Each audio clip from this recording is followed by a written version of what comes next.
Hey everybody, welcome back to the Fourth and School podcast. Today on Tuesday, I'm going to run through this last week of NFL college football games, go a little bit into some prospects I want to look at, a little bit of fantasy football tips, and then finish things off with some NFL power rankings. That being said, I'm going to jump right into it. I did say on Saturday morning I was excited to see Ole Miss come in and play Alabama. I thought Ole Miss had the offensive weaponry that could put up points against them. Looked pretty good at first. They took the first play of the game for a 75-yard touchdown. So Bama ended up putting up 59 unanswered points and just blowing them out of the water. I put on Twitter that I had Ole Miss covering that spread, and apparently every Mississippi State fan got a hold of that, and they decided to tweet back at me or to quote tweet it or whatever and let me know that I was wrong and just talking a whole bunch of shit. It was pretty funny because we'll see, I think on November 10th, Alabama has Mississippi State lined up, and I expect Alabama to run right through them just like they did Ole Miss. I could be wrong. I do like Nick Fitzgerald, and I do like some of the defensive players that Mississippi State has. Ole Miss has the 123rd ranked defense in the country. That's probably even going to drop more this week after getting annihilated by Tua and the rest of that Alabama offense. But I'm going to own up to it. I did predict Ole Miss to keep it somewhat close. That didn't happen, but I'm going to take it. Best team in the country right now. The other game I was kind of ready to watch was Notre Dame and Vanderbilt. Vanderbilt's in the SEC, but they're kind of that bottom feeder in the SEC. They're not a real threat. They don't get the same type of recruits that other schools get. Their quarterback, Kyle Shurmur, is the son of Giants head coach Pat Shurmur. So there's a football lineage there. Notre Dame looked pretty good at first. They looked like they're going to put them away early, but just like Notre Dame always does, they couldn't put them away. Vanderbilt fought back, had a chance to tie the game, I believe, at the end. It was a really nice pass. The receiver caught it, came down, but the ground forced the ball out, so it was incomplete. Notre Dame hung on. Notre Dame still has yet to have a real test. I believe they have Wake Forest coming in this week, or maybe they're at Wake Forest. But they do have Virginia Tech coming up soon, so I'm excited to see that one. It'll kind of ACC schools. There's a big upset this weekend. Texas beat USC at home. Vince Young was inaugurated into the Rose Bowl Hall of Fame, and there's a whole ceremony about that. Lindell White was in town. He was there at the game for the USC side. USC came out flat. Texas looked remarkable. They put up 37 points. I don't understand. They have a guy in Colin Johnson on the outside who can jump. It seems like he can jump through the stadium. He's got insane athletic ability. He's 6'6" to begin with, and they're not giving him a chance. To go up and win the jump ball. But when they did, he was coming down with it every time. So I want to see that more often throughout the year. I sort of get a better taste of what he is as an NFL prospect. USC looked bad. They might have to start making some changes. They do have who is, I think, a high school senior, but he graduated high school a year early. So he's very young, very immature as a passer. But USC was still in the top 25 after a loss to Stanford the week before. They're definitely going to plummet out of that this week. I think Boston College crept into the top 25. As of the latest poll, which is good to see. They have a couple good stars, but I'll get to them, throughout the season. But then the big game for me for the weekend, LSU was on the road at Auburn, and they came away with a big win. They kind of rattled down, scored, and from that point on, they kind of had him rattled. They held Auburn to 21 points. LSU had a failed fake punt, I believe, in the second half. Cost them some field position, some questionable calls, but Joe Burrow led a nice comeback. The field goal to win the game 22-21. They kicked that as time expired, so at least somebody in purple and yellow is making a game-winning kick this weekend. But LSU is legit. That's their second win against a top 10 team already this year through 3 weeks. They have a couple big tests still to come. Of course, in the SEC, I believe they play Georgia here in a couple weeks, and then they have Alabama towards the end of the season. So those are going to be two good games to watch. Spoiler alert with that. The 5 teams in college football that I think are competitive and I think are the only realistic shots to make the playoff. At this point, it's going to come down to Alabama, Georgia, LSU, Ohio State, and Clemson. Other than that, there's not really a whole lot of talent. Wisconsin took a loss this weekend. Notre Dame hasn't shown the ability to actually handle their opponents so far. They haven't played anybody. It's interesting, 3 of them are from the SEC, so it's definitely only 2 of those are going to have a chance to come out of it. Real quick, I do want to say Florida State, I don't know what's happening to that program. They lost 30-3 or something like that to Syracuse this weekend. That's just embarrassing. Syracuse this weekend. That's just embarrassing. And Syracuse is known for having a great offense, not really a great defense, and they got basically shut down. I think it was 30-7. My bad, was the final score. Just not a great look for DeAndre Francois. Doesn't have an offensive line. He's gonna have to probably transfer. He's gonna have to do a grad transfer after this year. Needs to go somewhere where he's gonna have protection and show that he's still somewhat capable of being a good quarterback. So that'll do it for the college football portion. I'm going to jump into some NFL news. As we all saw early this week, Josh Gordon was traded from Cleveland to New England for a 5th-round pick. It's going to be it's going to be interesting to watch him develop in that organization. They're a no BS type of team. He's going to walk into the building. They're not going to, freak out that they have an athlete like him in the building. They're just going to say, get to work. He's expected to play in his first week. His MRI came back fine on his hamstring, so he should be able to go Monday night. I'm excited to see him. Another wide receiver that's in the news right now is Antonio Brown. He got into it on Twitter with a former team employee saying, if the guy had said that Brown was a product of Ben Roethlisberger, couldn't do anything himself, and Brown came back and said, well, trade me and let's find out. That comes right after he got into an argument with some of his teammates on the sideline in the first week of the season. The big issue I think with them is that Mike Tomlin lets everything happen. He's not really a leader for his team. He just kind of lets them do what they want. Another thing with Antonio Brown was he had been the only person who had voiced his support for Le'Veon Bell very well. His teammates are kind of indecisive about him at the moment. He's one of the highest paid players in the league, and he's kind of a diva. And I guess something I saw earlier today was that last week a reporter had said something to Brown after the game, and he had threatened to come after the game, and we'll see how your jaw looks then, or something like that.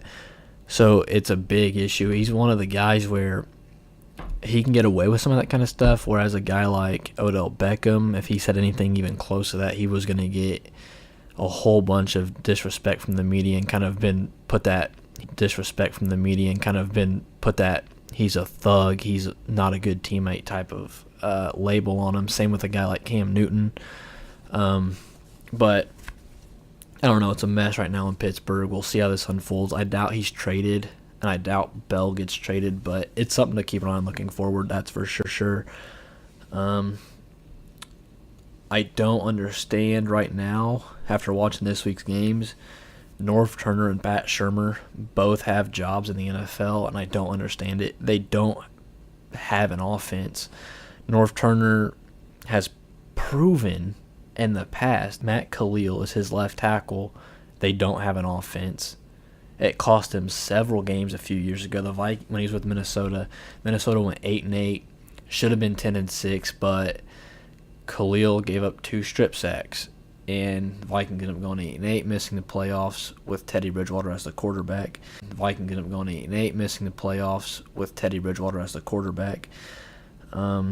And then Turner comes back. He's the new offensive coordinator for the Panthers, and they're saying, oh, this is going to be a big breakout year for Cam Newton. Well, the offense is limited because Norv Turner, he has a very, very outdated playbook.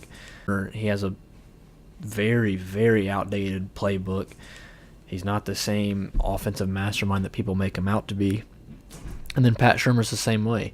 He was great last year in Minnesota for sure, but Minnesota also had a lot more weapons. And Case Keenum, he's not a guru probably if I'm listing NFL quarterbacks, but he's at least mobile enough to move. And they didn't have Eric Flowers on that team. That's a huge influence. The Giants, I watched them Sunday night.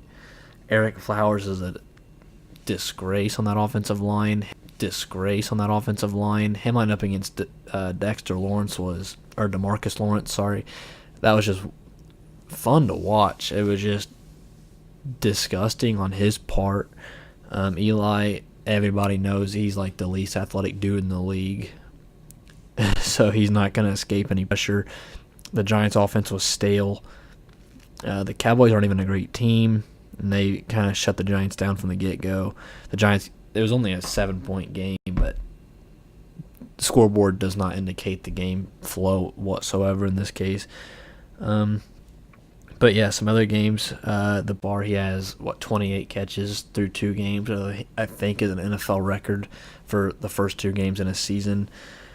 The Saints' offense was pretty slow this week after having a big week against Tampa Bay. But like I kind of said last week, their offense did put up 40 points against Tampa Bay, but they were in a hurry up, all-out attack mode where you had to get points quick. So I think, and Tampa Bay was probably playing some sort of a relaxed coverage.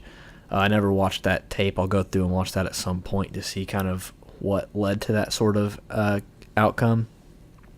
But this week, the Browns kept him in check. But this week, the Browns kept him in check. But I mean, it was the Browns, so what do you expect? The damn kicker missed 48 kicks, it seemed like. He missed an extra point, and then he missed a game-winning field goal attempt. I don't know what the Browns were doing after they tied the game. They missed the extra point, and Ted Ginn catches a pass and takes it like 40, 50 yards, puts the Saints in field goal range. It looked like the Browns were playing prevent defense with importance on the sideline, not letting the Saints get out of bounds. So I just dumped it off to Ginn across the middle. It was like a 15-yard throw, and then nobody was there to tackle him. Saints went right down and got into field goal range. Then the Saints' clock management wasn't great, allowed for the Browns to have a chance to come back. And then Zen Gonzalez missed that game-winning kick. That's back-to-back weeks. He's had a chance to win it, and he hasn't come through. Well, this one was, I think, the tie to put it in overtime, but it's all the same. He's not on the roster anymore, so that kind of tells that story. The other big game for me, the Chiefs. The Chiefs are legit. I was skeptical at first. I mean, you never know what week one's going to show, but that offense is explosive. The defense needs work, but I think for right now the offense is going to be potent enough to keep them in the game. And if you look, yeah, the defense has given up like 65 points in 2 games, but they've played the Chargers and the Steelers, who probably have 2 of the most versatile offensive. I mean, both teams have good running backs. The Chargers have 2 running backs they can count on. They both have a plethora of receivers. And the Chiefs, as we know, don't have the cornerback talent that they had before they got rid of Marcus Peters. So I'm not worried about the defense necessarily. I think they can still limit.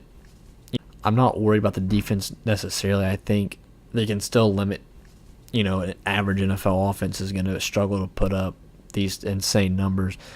But their offense is going to be able to shred anybody. Pat Mahomes has 10 touchdown passes already on the season. He's the clear MVP candidate right now. Talk about, unfortunately, is that Vikings-Packers game. There's a lot of talk going that the Vikings got lucky because Clay Matthews, there was a bad roughing the passer call. I agree it was a bad call, but it's consistent with what they called earlier in the game when Eric Kendricks had hit Aaron Rodgers. Rodgers in that case kind of left off his back foot, so he was in the air when Kendricks hit him. Kendricks had no other choice but to drive him into the ground, really. He couldn't really avoid anything else. So that penalty's bad, but it's a product of the league at this point. Green Bay, just because the Vikings had that extra chance after that interception was called back, Green Bay still had that chance to stop Minnesota. It's not like that gave the Vikings 8 points. The Vikings still had to drive the field in that limited time and put up the touchdown. And I've got to say, it was a Thielen. First of all, I don't know how that ball wasn't intercepted or at least batted away. The safety, Bryce, had 2 bad plays in that game that led to touchdowns. He didn't cover the deep post to Diggs that led to the 75-yard touchdown. And then this one to Thielen in the front corner of the end zone. He misplayed the ball. But I get the 2-point conversion. And Kirk Cousins trusted himself to throw the back shoulder fade, which, if it's a first down, first and goal, you try that. But if it's 2-point conversion, that's not something that I would call. That's a lot of risk. He had big balls. He stepped in. That's a lot of risk. He had big balls. He stepped in and he delivered, and Diggs came down with it. Forced overtime. Overtime was one hell of a hot mess. Daniel Carlson, his 3 misses, I don't even know what to say. They weren't even close. It's say that he sucks or anything, because he was drafted for a reason. But it's unfortunate that he didn't pan out. But the Vikings did bring in Dan Bailey to replace him. Dan Bailey is the second most accurate kicker in NFL history at like 88.2% conversion rate. The Vikings also brought in Aldrick Robinson this week for a receiver. Extra look there. Treadwell dropped a pass that led to an interception. Then he dropped a couple more passes later in the game. It's a mess. People say he needs to be cut. I don't think that's the case at all. He's shown so much promise, but when you're not throwing the ball to a guy consistently and you're throwing it, they didn't target him really the whole second half, and then games on the line, it's press coverage, and they snap and turn, throw a quick little slant pass to him. Here for that, but at the same time, you're going to be cold, you're going to be rusty. So it is his fault for not catching that pass, but I'm not going to say it's entirely to blame that he should be cut from the team. Plus the salary and impact that would have, it would lead to a lot of dead cap next year. So it's just on a logistical move. But I don't know. I think Treadwell's job is safe, but I think Robinson is just the guy they're going to bring in as an extra body.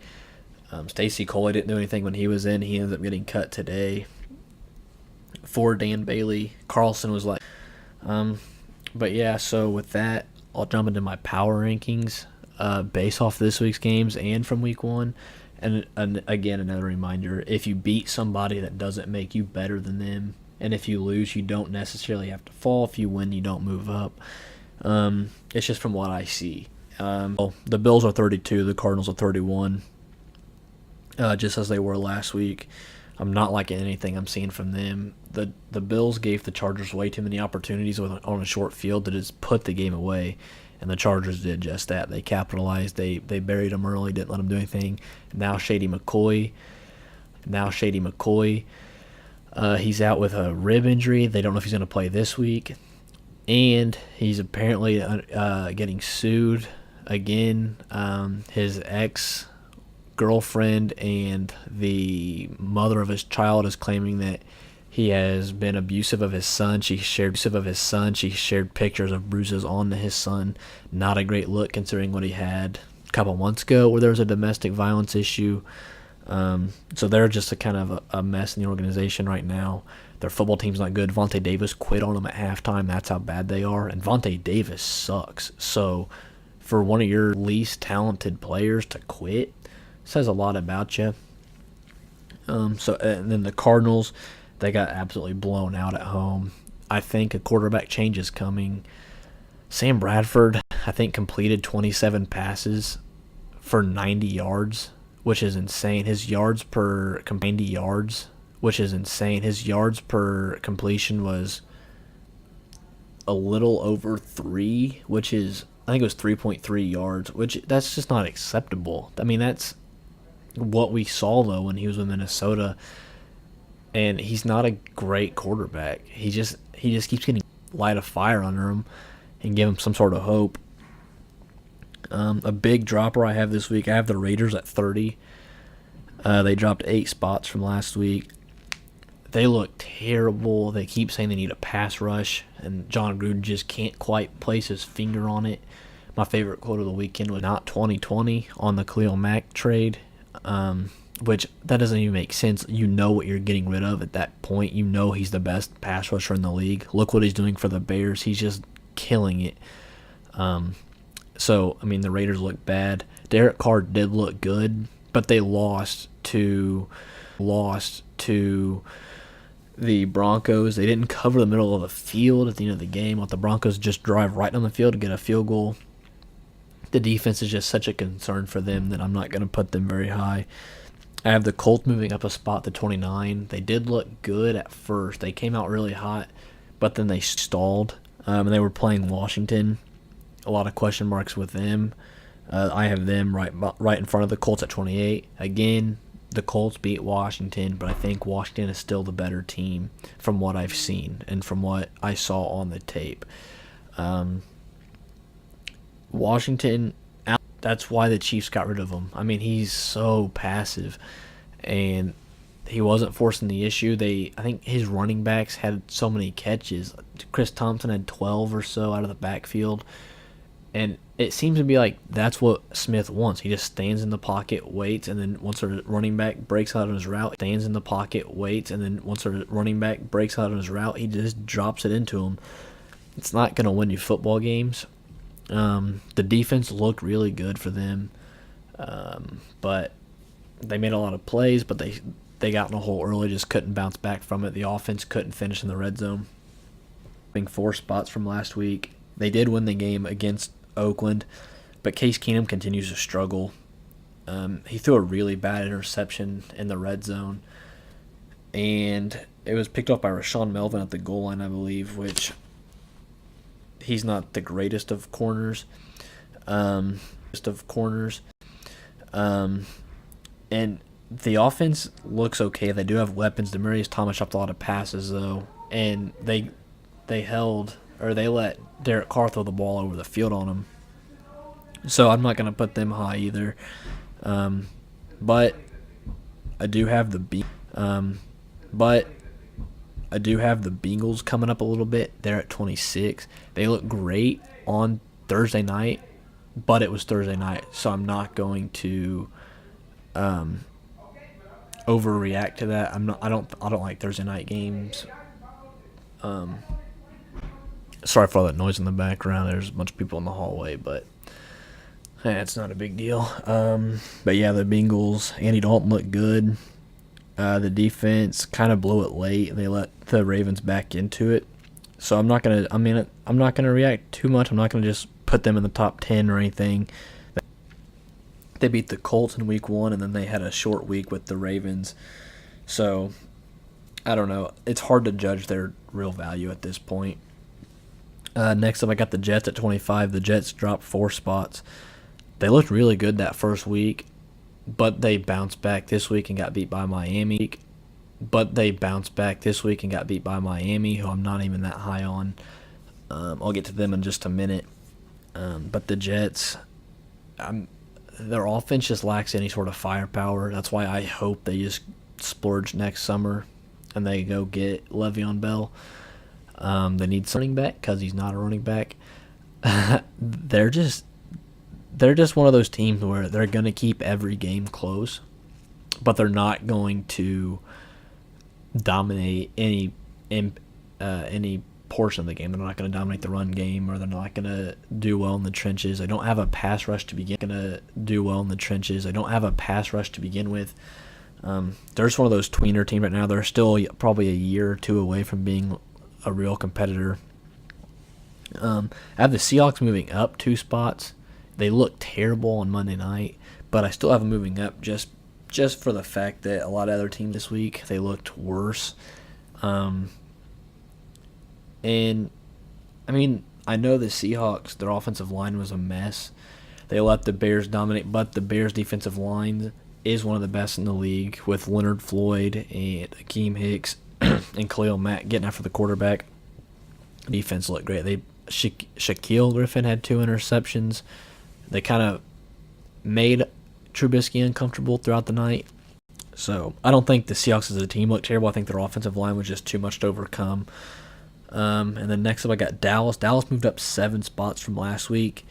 Again, it's a part of a lot of other, but the Dallas offense is still so bad.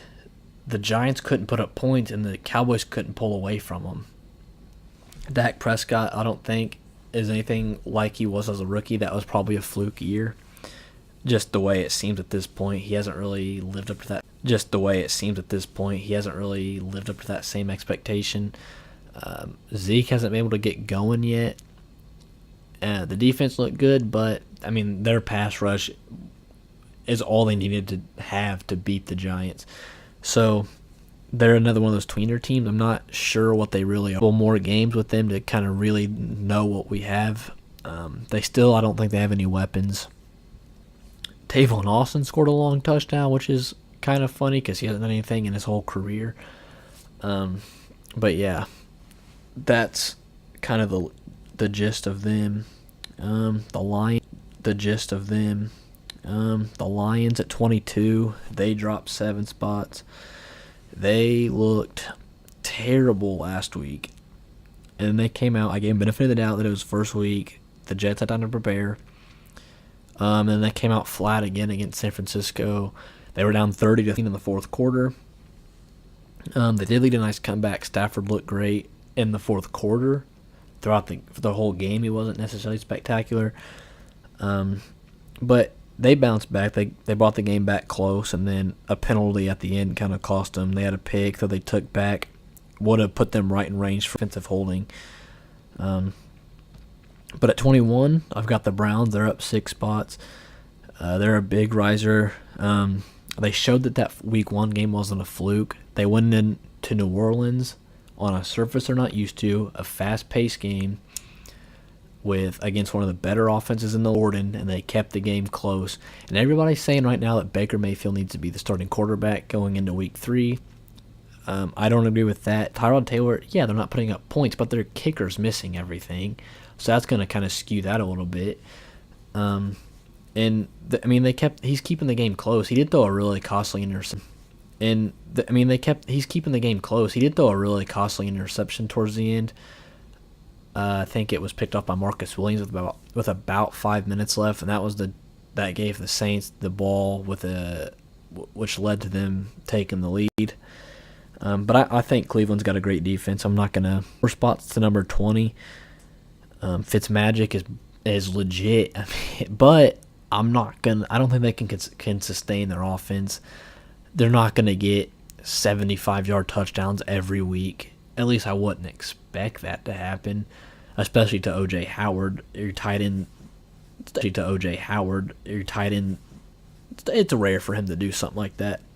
I do think they're a good team with Fitzpatrick at quarterback, and I think he's going to be the quarterback for a while. And they have beat 2 really good teams so far.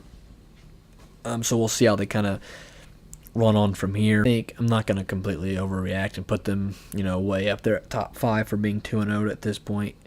Looking at the roster, I'm not necessarily thrilled about them as a team. 19, I got the Dolphins. They're up 6 spots. Ryan Tannehill is 9-1 in his last thing to think about that. The Dolphins, they beat Tennessee Week 1, who I was high on, and then they came in Week 2 and beat the Jets. They're establishing a good run game. Tannehill spreading the ball to all of his receivers. He's making good reads. He's not forcing the issue. They're not necessarily blowing anybody out so far, but they're doing at least enough to handle their business. So 19 for them, I think, is realistic. The Bears at 18, they're up a spot. They did beat Seattle. Seattle doesn't have an offensive line, as we all saw. They got exposed. Seattle doesn't have an offensive line, as we all saw. They got exposed. Khalil Mack's been a great addition to them, but I'm just worried about Mitch Trubisky. he threw every single pass, it seemed like, to Allen Robinson. So when they play a team with a true shutdown corner, I don't think they're going to be able to have an offense. Read option last night. On a 3rd and 4, he had the inside lane. Would have got him 7 yards. He could have slid, to avoid the hit, got the first down. He bounced it outside right into the corner. Don't know why. There was no reason to bounce it. So that cost him a first down. He threw bounce it. So that cost him a first down. He threw a couple picks. Their offense is spotty, but their defense is scary. So I don't know. They couldn't blow out Seattle. They let Seattle back into it. They couldn't keep Seattle. They let Seattle back into it. They couldn't keep the foot on the pedal. They're a little bit worrisome to me, but they are up a little bit. The Giants at 17, falling 3 spots. Eric Flowers and the rest of the offensive line is just too much to overcome right now. Eli Manning looks terrible. He's not. It's not his fault. I think he's just at that point where he's not going to be able to escape the pocket. He's thrown it to Saquon Barkley way too often out of the backfield. Evan Ingram looked good for them. Their defense looked pretty good, but I don't know. Their offensive line is just hugely sliding in these power rankings quite a bit throughout the season. But if their offense figures it out and gets clicking, they could be one of the top 10 teams in the league. The 49ers are even from last week. They're staying at 16. They started out hot, and then they almost blew it. So the offense is good. The defense needs some work. They have to work on closing the game out. But all in all, I don't think it was too much to kind of. There was a lot of other action in my rankings to where they were kind of good where they were.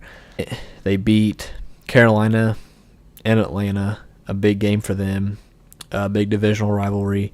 There was a cheap shot on Cam Newton. I don't know how he came back from it, to be honest. But Matt Ryan had 2 rushing touchdowns in this game. They ended up winning 31-24. The offense looked a little bit better this week.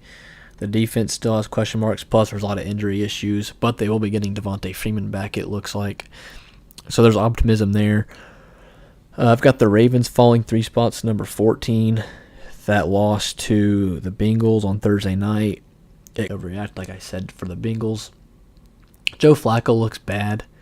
He's thrown some bad passes. His completion to John Brown down the middle was severely underthrown, so I'm a little worrisome of that. I do like when Lamar Jackson's in the game for them. The defense kind of panics a little bit. They kind of read Jackson. They don't worry about the running back nearly as much, and that allows the running backs to bust off 8-9 yard runs. So that's a good little wrinkle for them. I've got the Texans dropping 5 spots to number 13. They lost to Tennessee this weekend. The offense was off to a slow start. The offense was off to a slow start. They got torched on a fake punt that led to that was a touchdown for Tennessee. And I've got Tennessee right ahead of them at 12. They're up 5 spots. So that's an interesting wrinkle. I didn't think Tennessee would be this good. But great against Houston, and I think Houston's a better team than Miami, so kind of see how that plays out. Harold Landry looks really good for them on the defensive line. The offense is still a concern. They don't have Mariota at full health. They need to kind of work that out as the season goes. I've got the Packers up 1 spot to number 11. Aaron Rodgers was on one leg or whatever. He looked fine. The defense is still a huge issue. They let Kirk Cousins throw the ball all over the yard on them.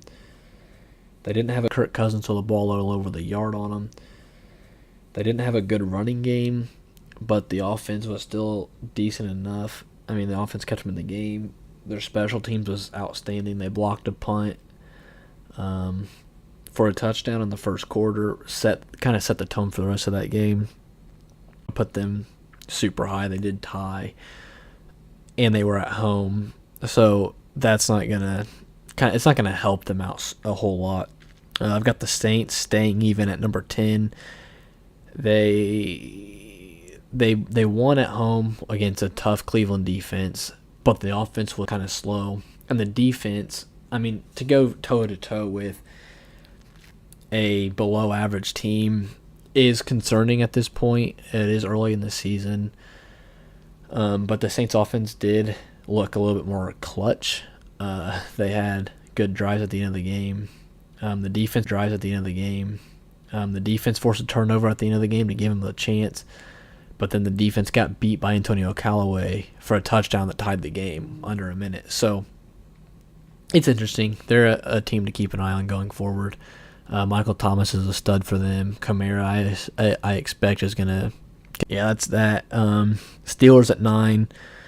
The defense is terrible. If it wasn't for that defense, I'd probably keep them, relatively close to the top 5. But the defense is just too bad. Mahomes threw for 6 touchdowns on them. They were playing man-to-man coverage on Tyreek Hill, which is just a disaster in the making. Panthers dropped 4. They lost on the road in the division. The offense was slow to start. They were down big in the fourth quarter, and the defense gave up 41 points to a Atlanta offense that was struggling coming into that game. But I still expect them to get things rolling. I do think Cam Newton's still going to have a great year. I think McCaffrey's still going to have a great year. I think McCaffrey is going to have a lot of impact for that offense. So I'm not completely out on them. The Chargers I had moving up 6 spots.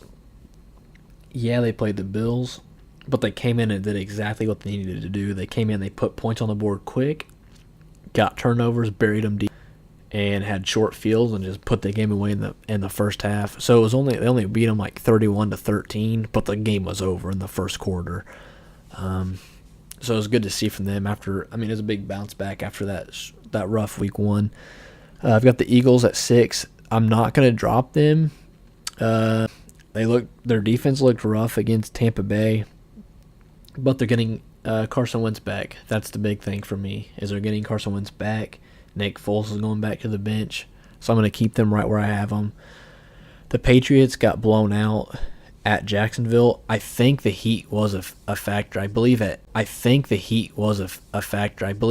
1 o'clock, it was like 120 degrees on the field. I don't know what it was at kickoff, but that's still insane. That's going to be hot. They didn't look great. They did go out and pick up Josh Gordon, so hopefully that adds some life to the offense. But for Jacksonville leapfrogging them, they're up 5 spots, up to number 4. Blake Bortles looked really good for them, which is, a surprise.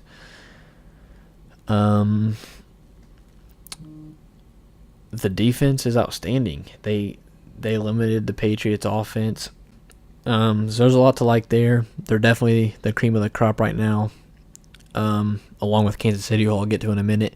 I've got the Rams staying even at 3. This week was a weird situation. They played the Cardinals, who aren't great. They beat them by 34. It was 34-0. They beat them by 34. It was 34-0. But I don't know what to take from that. I don't know how much of that is the Rams or how much of that is playing the Cardinals. So I'm not gonna. I just don't feel comfortable moving them. I've got the Vikings dropping a spot to number 2. The kicking game and special teams were an issue. They had a punt block. They missed 3 field goals. They ended up settling for a tie. The offense looked amazing, but the defense missed way too many tackles. They let Green Bay ball carriers get extra yards. So I'm just gonna drop them a little bit, and then I've got the Chiefs taking over the top spot. That offense is legit. I think the defense is gonna be fine. But Pat Mahomes is the MVP favorite right now. Kareem Hunt's versatile. He's a good runner. He's good as a receiver. Tyreek Hill and Sammy Watkins are a great duo on the outside, and you got Travis Kelce tearing it up. They're a great duo on the outside, and you got Travis Kelce tearing it up across the middle. So I just want to give a shout out to Pat Mahomes and Travis Kelce. They connected for a couple touchdowns. Mahomes threw for 6 total. That won me $75 in my daily fantasy sports this weekend. That was a huge bet. But that'll do it for this week, I guess. Well, not for this week. I'll be back Thursday with a little bit of preview for some more games. If there's any games you want me to cover, send them to me. I'll do NFL. I'll do some more college. I'll do some. I'll look at the college games and look at who are some good scouting matters. For tuning in, stay hydrated, drink some of that water, and I'll see you guys later this week.